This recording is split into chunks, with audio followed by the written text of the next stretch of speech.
দিদি, এই দিদি, গোপাল দাদু, চল তাড়াতাড়ি। দেখো কাণ্ড, তোরা কোত্থেকে এসে জুটলি রে?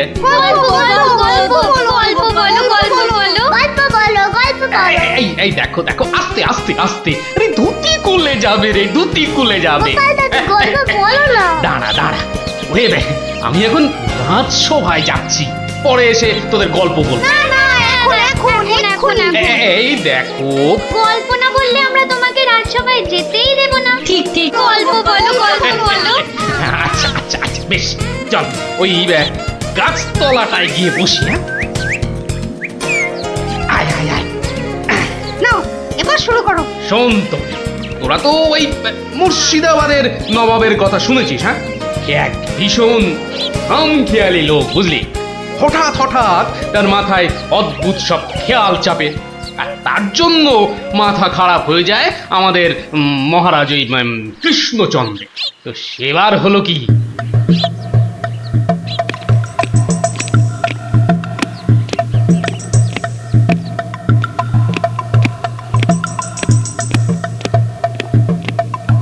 অনেক দিন হয়ে গেল এক জায়গায় একটানা বসে আছি। এবার কিছুদিনের জন্য একটু হাওয়া পরিবর্তন করতে হবে। হুজির, জি আগে হুজুর, আমাকে কিছু বলবেন? মুর্শিদাবাদে অনেক দিন হলো পড়ে আছি, এবার আমি বেড়াতে বেরোবো, তার সাথে একটু শিকার করলে মন্দ হয় না। তুমি আমার যাওয়ার আয়োজন করো। আপনি কোথায় যাবার জন্য ইচ্ছা প্রকাশ করেন জাহাপানা? কাছাকাছি এমন কোথাও যেখানকার পরিবেশ চৌস্ত হবে আর শিকারেরও বন্দোবস্ত করা যেতে পারে, এমন কোন জায়গা হদিশ আছে তোমার কাছে? এমন একটা জায়গা আছে বটে, আর সেটা আপনার পরিচিত জায়গা। আমার পরিচিত জায়গা? কোন সে জায়গা? কেন হুজুর, আপনি মহারাজ কৃষ্ণচন্দ্রের কথা ভুলে গেলেন? কৃষ্ণচন্দ্র? হ্যাঁ হ্যাঁ, তিনি তো আপনাকে বারবারই সেখানে যেতে বলেছেন। ওখানকার পরিবেশও অত্যন্ত ভালো, আর কাছে পিঠে বন জঙ্গলও আছে। আপনার মনোবাসনা সেখানে সহজেই পূরণ হবে হুজুর। ঠিক বলেছো হুজি, ঠিক বলেছো। তুমি এখনই কৃষ্ণচন্দ্রকে সংবাদ পাঠিয়ে দাও যে আমি ওর রাজ্যে কিছুদিনের মধ্যেই ছাউনি ফেলবো। তিনি যেন আমাকে অভ্যর্থনা করার জন্য প্রস্তুত থাকেন। যাও।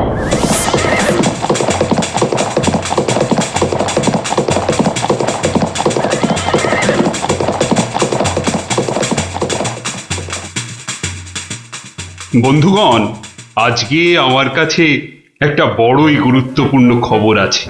আর কয়েকদিনের মধ্যেই মুর্শিদাবাদের নবাব বায়ু পরিবর্তন করতে আমাদের রাজ্যে আসছেন। নবাব? মুর্শিদাবাদের নবাব? প্রচন্ড খেয়ালি মানুষ, কখন যে হঠাৎ করে কি চেয়ে বসবেন কিছুরই ঠিক নেই। আমাদের খুব সাবধানে ওনার যত্ন করতে হবে কিন্তু। হ্যাঁ, তাছাড়া উনি রাজসভায় আসবেন না, রাজধানীর উত্তর দিকে যে বিশাল অরণ্য আছে তার পাশে ছাউনি ফেলবেন, আর শিকারও করবেন। নবাবের আরাম বিরামের যাতে কোনো ত্রুটি না হয় সেজন্য আমরা সবাই সজাগ থাকব। আমি নিজে সব ব্যবস্থার তদারকি করব। আমোদ প্রমোদ, ভালো ভালো খাবার, সব কিছুর ব্যবস্থা রাখতে হবে। মহারাজ, খাবারের কথাই যখন উঠল তখন একটা কথা জিজ্ঞাসা না করে পারছি না। ওহ, আবার কি কথা? বলে ফেলো, বলে ফেলো। মহারাজ, নবাব সাধারণত গোমাংসই খুবই পছন্দ করেন, কিন্তু এটা তো হিন্দু রাজ্য, এখানে গোমাংস তো পাওয়াও যাবে না। কিন্তু নবাব যদি জেদ ধরেন। খুবই গুরুত্বপূর্ণ প্রশ্ন করেছো মন্ত্রী।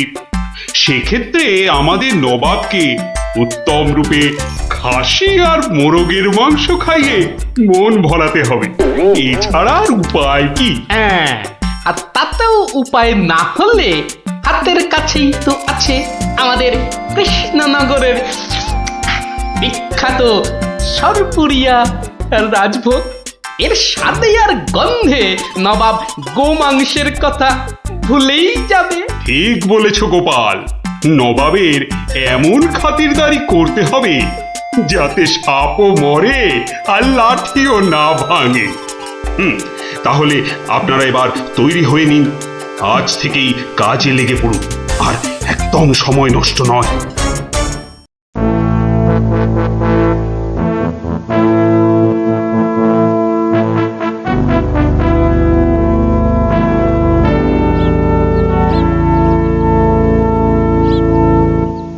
বাহ, বহুত খুব, বড়ই জবরদস্ত চিজ। কি নাম বললেন এই খাবারের? আগে হুজুর সরপুরিয়া, আমাদের রাজ্যের একবারে সব থেকে জনপ্রিয় মিষ্টি। তা আমাদের বাবুর্চিকে শিখিয়ে দিলে সে এরকম জবরদস্ত জিনিস নিশ্চয়ই পাকাতে পারবে। নিশ্চয়ই জাহাপনা। তাছাড়া মোগলাই খানার সাথে সরপুরিয়া বেশ ভালোই লাগবে বোধহয়। ভালোই লাগবে, আর তার সাথে একটু মোগলাই গরম মশলা মেশালে স্বাদ আরো বেড়ে যাবে। মিষ্টিতে গরম মশলা বাবার জন্মেও শুনিনি। কিছু কি আপনি বলতে চাইছেন? না না না না না না, মানে আপনার ভাবনা খুবই ভালো হুজুর। আমাদের ময়রা আপনার বাবুর্চিকে সব শিখিয়ে দেবে। কি হলো, বাইরে এত গোলমাল কিসের? একবার দেখো তো। গেলুম বাবারে, মেরে ফেললে, এ কি? দিয়ে দিলে রে। এ কি অবস্থা হয়েছে তোমার? কে এমন করলো? হুজুর ষাঁড়, ছাউনিতে ষাঁড় পড়েছে হুজুর, ষাঁড়। ষাঁড়? ষাঁড় এলো কোত্থেকে? কিচ্ছু বুঝতে পারছি না হুজুর, কোত্থেকে যেন এসে পড়েছে। এই পুরো শিবির একেবারে লন্ডভন্ড করে দিচ্ছে হুজুর। ওই যে শুনুন আবার ডাকছে। ব্যাপারটা একবার নিজের চোখে দেখতে হচ্ছে। এই তোমরা সব চলো তো, একবার দেখি। কোথায় কোথায় সেই বেয়াদব? আজকে আমি বাহ, বাহ, বাহ, বাহ, বাহ, বাহ, বাহ, বহুত খুব, কি চমৎকার ষাঁড়, কি নধর দেহ, যেন তেল চুইয়ে পড়ছে। একেবারে জবরদস্ত গোস্ত। হুজুর আমরা সবাই মিলে এখনই ওটাকে তাড়িয়ে দিচ্ছি। এই না না না, দাঁড়িও না, ইসকো পাকড়ো। পাকড়ো মানে? কি সুন্দর শরীর, চমৎকার মাংস হবে। বেটাকে ভালো করে ধর, আর শুনে রাখ, কাল এই ষাঁড়টাকেই জবাই করে আমার খানা পাকানো হবে। এই মাটি করেছে, এই যে মহারাজ কৃষ্ণচন্দ্রের পিতৃশ্রাদ্ধের বিসর্গসার এবার নবাবের কবলে পড়েছে। ওর আর রক্ষে নেই। যাই তাড়াতাড়ি, রাজসভায় যেতে হবে। খবরটা শুনলে মহারাজ নির্ঘাত মূর্ছা যাবেন। জাহাপনা, এবার আমাকে বিদায় দিন, রাজসভায় যেতে হবে, অনেক কাজ পড়ে আছে। হ্যাঁ, এবার আপনি আসুন। আর আগামীকাল আমি এখানে একটা বিরাট ভোজ সভার আয়োজন করছি। কাল তাই আপনাদের মহারাজকে এখানে আসতে বলবেন। রাজাকে কাল আমি আদা দিয়ে ষাঁড়ের কোরমা খাওয়াবো, বুঝলেন? ঠিক আছে, সেলাম হুজুর, আদাব। আদাব আদাব, হ্যাঁ। আদা দিয়ে কোরমা হবে কাল।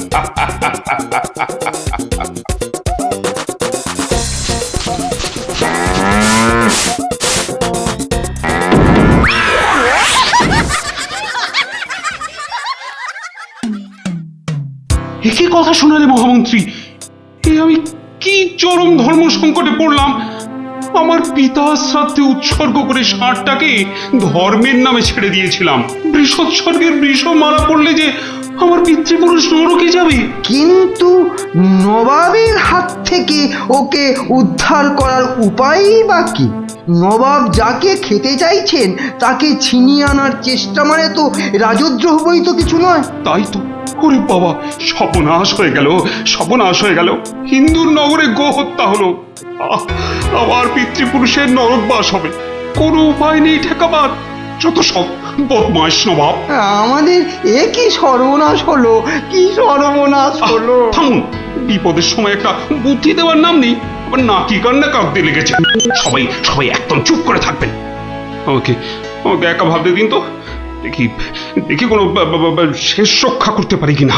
আগে মাফ করবেন মহারাজ, আমার উপর ভার দিলে আমি ষাঁড়টাকে নবাবের কবল থেকে খালাস করে আনতে পারি। কার সাথে টক্কর দিতে হবে বুঝতে পারছো?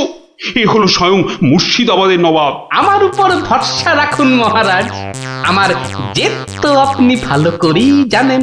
তুমি বোধহয় নবাবকে ঠিকভাবে চেনো না। নবাবের মতো বদরাগী লোক রসিকতায় ভোলেন না। আপনাদের নবাবও কিন্তু আমাকে সম্যকভাবে চেনেন না। আপনি বলুন না মহারাজ, আমার দৌড় ওনার জানা আছে কি? তুমি ঠিক কি করতে চাও? আমি তো কিছুই ভেবে কুল পাচ্ছি না। আপনি শুধু একটা ছোট্ট কাজ করুন। ছোট্ট কাজ? ছোট্ট কাজ কিরকম? শুনুন মহারাজ, আর আপনি নবাবের নামে একখানি পত্র পাঠান। আমার কথা বলুন বলুন বলুন বলুন, আপনি আমাকে পাঠাচ্ছেন। তোমাকে পাঠাচ্ছি? কেন? কেন? স্রেফ নবাবের মনটা একটু ফুরফুরে করে দেবার জন্য আপনি আমাকে পাঠাচ্ছেন। গোপাল, আমার কিন্তু ভয় করছে। তুমি কাজ হাসিল করতে পারবে তো? ধরে নিন আপনার ষাঁড় আপনি ফেরত পেয়ে গেছেন। দেখুন এবার আপনার গোপালের খেল দেখুন। বেশ, তোমার কথা মতোই কাজ হবে।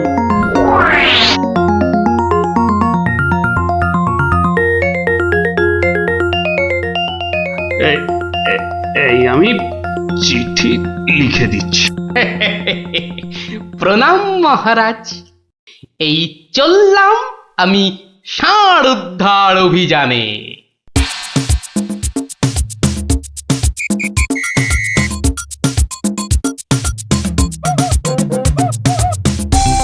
সেলাম হুজুর, আপনার চরণে এই দাসের শত কোটি সেলাম। আরে এ কে উজির? জাহাপানা, এ হলো গোপাল ভাঁড়, মহারাজ কৃষ্ণচন্দ্রের সভার একজন রসিক লোক। নবাবের দিল খুশ রাখবার জন্যেই রাজাজি একে পাঠিয়েছেন। দিলখুশ? বেশ বেশ। গোপাল, তোমার নাম আমি শুনেছি বটে। ঠিক আছে, তুমি আমার দিল খুশ করে দাও। হ্যাঁ, মাফ করবেন জাহাপনা, আমি এসেছিলাম আপনার দিল খুশ করার জন্য, কিন্তু এখানে এসে আমার দিল নাখুশ হয়ে গেল হুজুর। কেন কেন কেন কেন? আমি একটা বিচ্ছিরি দৃশ্য দেখতে পেয়েছি এখানে। ইস, ছ্যা, ছ্যা, ছ্যা, ছ্যা, ছ্যা, ছ্যা, থু, থু, থু, থু, থু, থু। কি দৃশ্য তুমি দেখলে যে এত নফরত? হুজুর, ওই নোংরা সাপটা কেন আপনার পবিত্র শিবিরে বেঁধে রেখেছেন জাহাপনা? নোংরা বলছো কেন? বেশ তাগড়াই আছে, ভালো গোস্ত হবে। হ্যাঁ হুজুর, খেয়ে ফেলুন, খেয়ে ফেলুন, যত তাড়াতাড়ি পারেন সাপটাকে খেয়ে ফেলুন। তুমি হিন্দু হয়ে ষাঁড় খাওয়ার কথা বলছো? হুজুর, ওই সাপটা বড়ই নোংরা। ও যা উৎপাত করে, গোটা দেশের লোক ওর জ্বালায় একেবারে অস্থির হয়ে যায় হুজুর। কে উৎপাত করে? গুটিয়ে দেয়? না হুজুর, তাহলে তো ল্যাটা চুকেই যেত। কিন্তু ওই সার যা করে, এই ও ও আমি মুখে আনতে পারবো না হুজুর। রাম রাম ওয়াক ওয়াক, থু থু থু। আরে বলেই ফেলো না, কি কাজ করে? কি আর বলবো জাহাপনা, ওর জ্বালায় মাঠে কারোর বড় বাইরে করার উপায় নেই। কেন কেন কেন? কেন বলবো? বলেই ফেলি। হ্যাঁ, মানে ও মল ভিন্ন, মানে ওই ওই নোংরা ভিন্ন আর কি, আর কিছুই খায় না। মানে ওই গু খেকো সাপ। গু খেকো ষাঁড়? হুজুর, ষাঁড়টা ওই গুয়ের লোভেই মাঠে মাঠে ঘোরে। কোনো লোককে মাঠে বসতে দেখলেই হলো তাকে গুটিয়ে একেবারে তুলে দিয়ে তুলে দিয়ে? তার ময়লাটা খেয়ে ফেলে। ছি ছি ছি, ছ্যা, ছ্যা, ছ্যা, ছ্যা, ছ্যা, ছ্যা। হ্যাঁ জাহাপনা, ওকে আপনি ওই যত তাড়াতাড়ি খেয়ে ফেলুন। হ্যাঁ, ওকে আপনি যত তাড়াতাড়ি খাবেন ততই আমাদের মঙ্গল। এই, দেশের লোক নিশ্চিন্ত হয়ে মাঠে বসুক। তবা তবা তবা তবা, এই ষাঁড়ের মাংস আমি খেতে চেয়েছিলাম। আপনি কি অসুস্থ বোধ করছেন জাহাপনা? না না না না না, মানে ঠিক আছে ঠিক আছে। এই এই এই ষাঁড়টাকে এক্ষুনি বিদায় কর। হুজুর, ষাঁড়টার শরীর স্বাস্থ্য ভালোই, বেশ এই উপাদেয় মাংস হতো হুজুর, না হয় একটু ওই মলি খায় আর কি। না না না না, ওকে দূর করো দূর করো। আর উজি, এক্ষুনি আমার মুর্শিদাবাদ ফেরার ব্যবস্থা করো, এক্ষুনি এক্ষুনি। জো হুকুম জাহাপানা। হুজুরের যেমন মরছি। আমি আসছি হুজুর, আদাব। হট হট, ওর দড়ি খুলে দে, যা যা যা যা।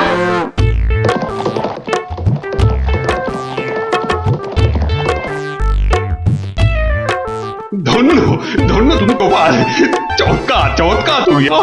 ভাবা যায় না, তুই আজ আমাকে ধর্ম সংকট থেকে বাঁচালে। মন্ত্রী মন্ত্রী, গোপালকে 2000 টাকা পুরস্কার দাও এক্ষুনি। মহারাজের জয় হোক।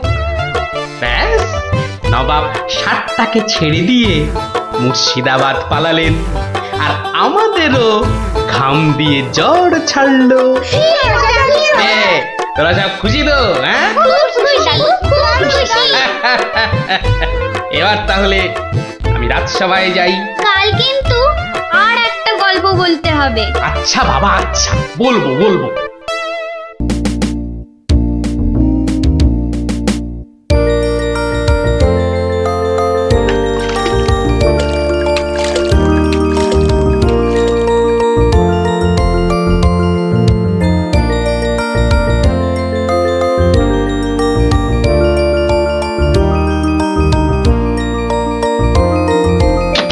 ওই তো আরে বাবা, পঞ্চপ্রদীপ জ্বলে গেছে দেখছি। হ্যাঁ, পঞ্চপ্রদীপ। পঞ্চপ্রদীপ বলতে? আরে বাবা, 5 প্রদীপের তোরাই তো 5 সলতে রে। হ্যাঁ, কি ব্যাপার রে গুলটে, দুপুরের খেটনটা তো জম্পেশ হয়েছে দেখছি। তা কি দিয়ে ভাত খেলি? আজ ইলিশ মাছ হয়েছিল দাদু। ইলিশ? বলিস কি রে? গোপাল দাদু, ইলিশ মাছের একটা গল্প বলো না। হ্যাঁ দাদু, একটা ইলিশ মাছের গল্প শোনাও। ঠিক আছে ঠিক আছে, আজ বরং ওই ইলিশেরই একটা ঘটনা শোনাই তোদের, বুঝলি? শোন তবে।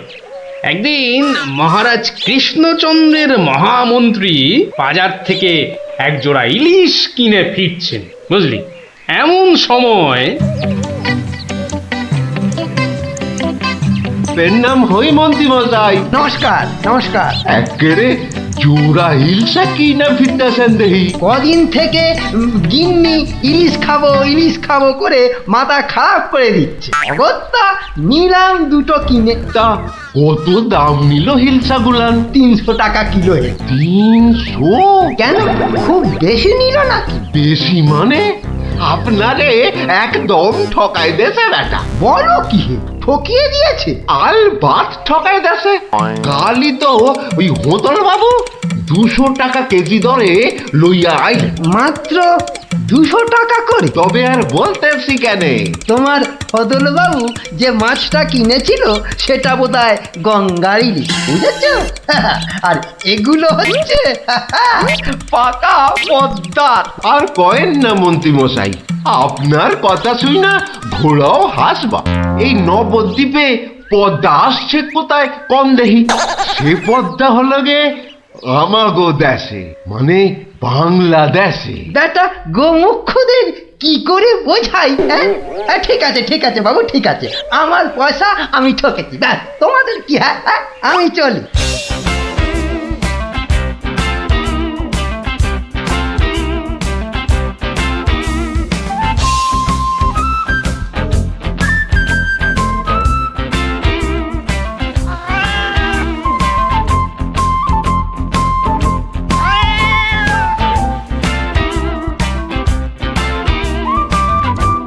আরে আরে মন্ত্রী মশাই যে ইলিশ কিনলেন বুঝি? না কিনলে বিনি পয়সায় দেবেটাকে শুনি। সে কথা আমি বলছি নে, মানে জানতে চাচ্ছি কত করে নিল? দাম শুনে তোমার কাজ কি বাপু? তুমি তো আর দামটা দিয়ে দেবে না। তবু শুনিন একবার। আগের বেটা দাম নিয়ে বড্ড ভ্যান তাড়া করছিল, একে বরং একটু চমকে দিই। মাত্র 150 টাকা কিলো। 150? সত্যি 150 করে? তবে আর বলছি কি হে, সস্তায় হয়েছে, কি বলো? হ্যাঁ, খুবই সস্তায় পেয়ে গেছেন। অনেক দিন ওই মাছটার স্বাদ পাইনি।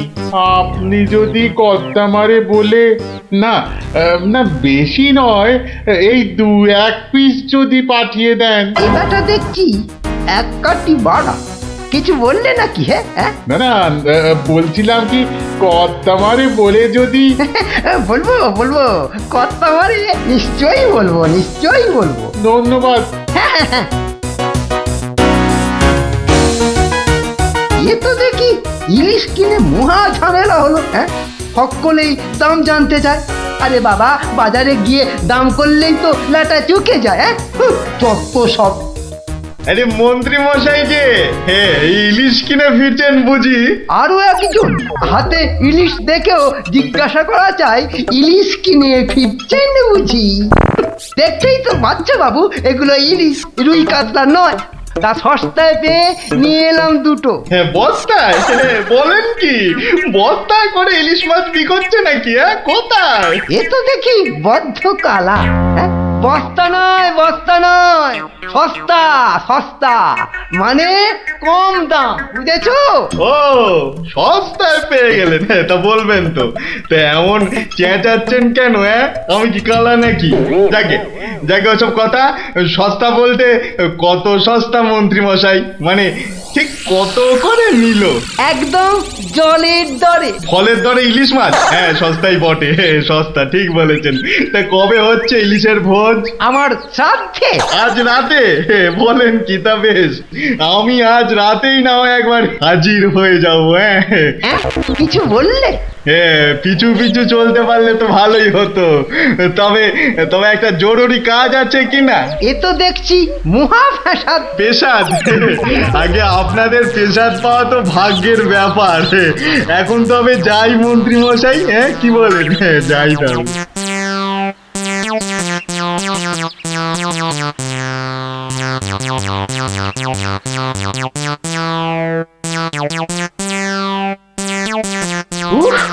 মাথা গেল, আর কাউকে দাম টাম বলতে হবে না। গিন্নি, ও গিন্নি, আরে গেলে কোথায়? ও গিন্নি, কেন?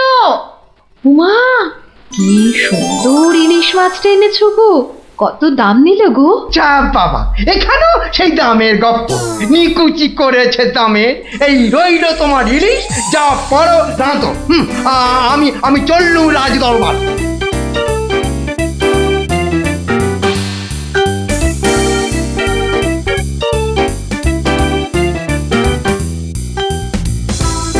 কি ব্যাপার মন্ত্রী, আজ এত দেরি হলো যে? একটু বাজারের দিকে গিয়েছিলাম। সে কি মন্ত্রী, মাইনে দেবার ভয়ে বাড়ির কাজের লোককে তাড়িয়ে দিয়েছেন নাকি? না মহারাজ, তা নয়। তবে কিনা। তবে তবে কি মন্ত্রী? আসলে মহারাজ, গিন্নি কদিন যাবৎ বড্ড ইলিশ ইলিশ করছিল, তাই আমি নিজে গিয়ে তা বলবো কি মহারাজ, ইয়া বড় বড় ইলিশ ধরা পড়েছে। ধরা পড়েছে? বলেন কি মন্ত্রী? ইলিশা চোর না ডাকাত যে ধরা পড়বে? আগে ধরা পড়েছে মানে জেলেদের জালে উঠেছে। ভাই বলুন। সত্যি মহারাজ, এমন ইলিশ আমি বাপির জন্মে দেখিনি। আহা, আহা, কি তার সাইজ, কি তার চেকনাই! চোখে দেখলে মনটা একেবারে জুড়িয়ে যায় মহারাজ। চোখে দেখার বদলে চেখে দেখাটাই বোধ হয় বুদ্ধিমানের কাজ।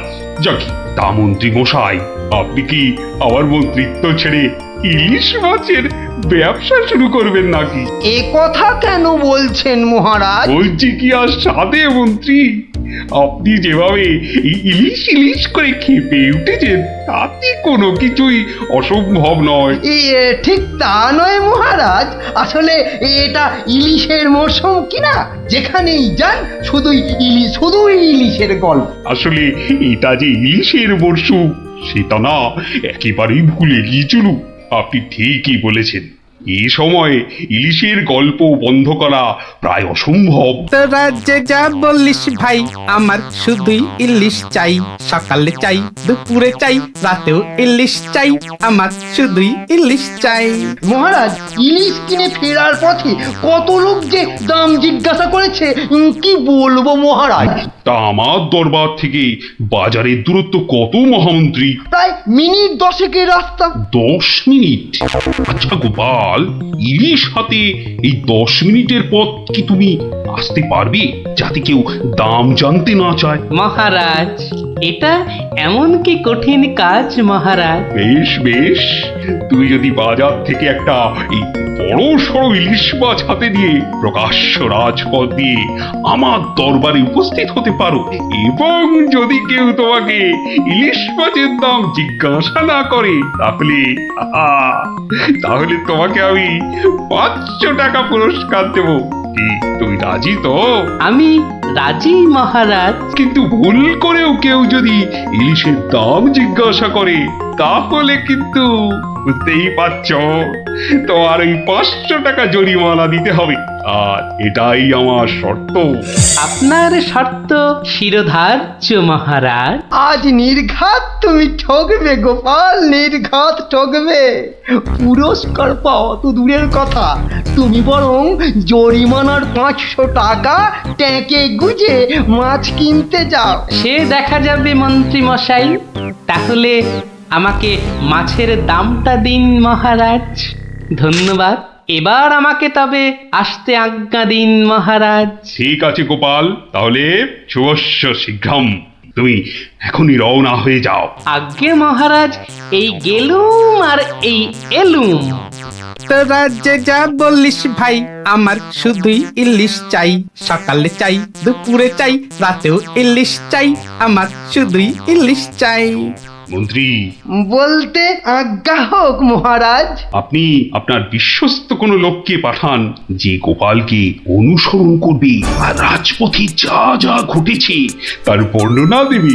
কিন্তু সাবধান, গোপাল যেন ঘুণাক্ষরেও কিছু টের না পায়। আপনি নিশ্চিন্তে থাকুন মহারাজ, আমি আমার সবচেয়ে বিশ্বস্ত অনুচরকে পাঠাচ্ছি। ফিরে এসে ও সবিস্তারে আপনাকে সব জানাবে। বেটা ধারের সব জারি জুরি আজই খতম হবে। ঠিক আছে, আমি তাহলে এখন একটু বিশ্রামে যাচ্ছি, আপনারাও আসুন।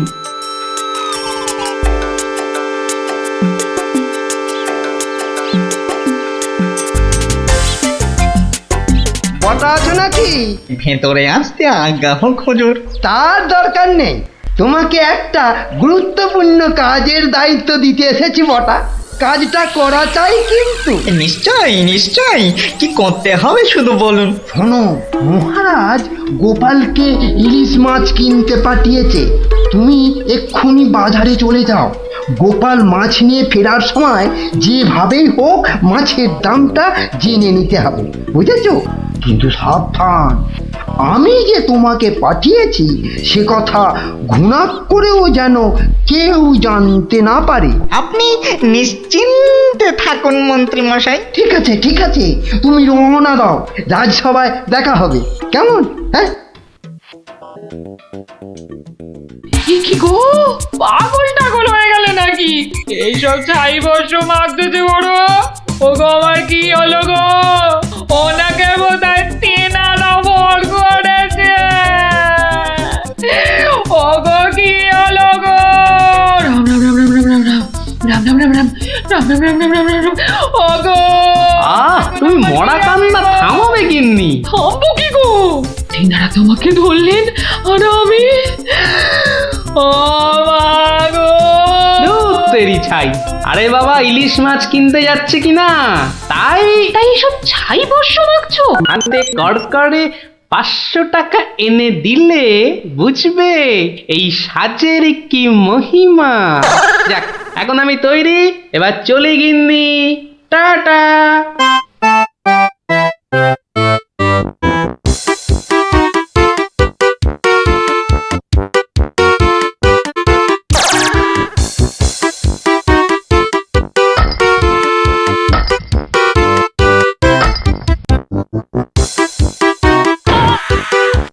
দেখ দেখ, লোকটা দিগম্বর। পাগলটাকে তো আগে কখনো দেখিনি। কিন্তু আমার যেন কেমন চেনা চেনা লাগছে। তা তো লাগবে, রাঁচি থেকে ফিরলি কি না? আহা আহা আহা, ইলিশ মাছ দেখছি, তা কত।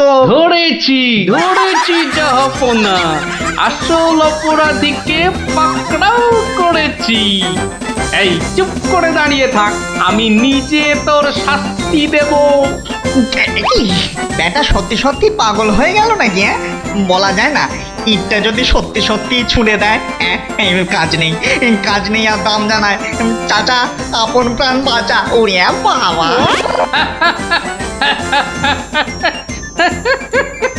বেটা, ঘুঘু দেখেছো? ঘুঘুর ফাঁদ দেখনি? এই নির্ঘাত মন্ত্রী মশাইয়ের কাজ, না হলে আগ বাড়িয়ে কেন বলতে যাবে?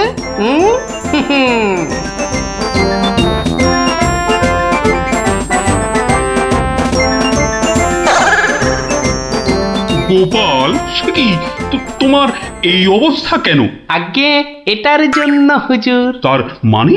আপনার কথা মতো ইলিশ এনেছি মহারাজ, কিন্তু বিশ্বাস করুন, মাছের দাম নিয়ে কেউ কোনো প্রশ্নই করেনি মহারাজ। বটি, মন্ত্রী, আপনার অনুচরদের ডাকুন। আমি হাজির মহারাজ।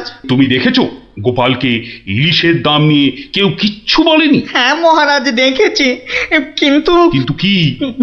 মানে গোপাল ভাঁড় পাগল হয়ে গেছে। সে কি? আজ্ঞে মহারাজ, পাগল না সাজলে মন্ত্রী মশাই আজ যে জিতে যেতেন। তার মানে? মানে আর কিছুই নয় মহারাজ, মন্ত্রী মশাইয়ের অনুচরই আমাকে দাম জিজ্ঞেস করতে যাচ্ছিল, তাই বাধ্য হয়ে। ব্যাপারটা একটু খুলে বলবে গোপাল? তবে শুনুন মহারাজ। লোকটা দিগম্বর। ইলিশ মাছ দেখছি, তা কত। আসল অপরাধীকে পাকড়াও করেছি। ব্যাটা সত্যি সত্যি পাগল হয়ে গেল নাকি? ওরে বাবা!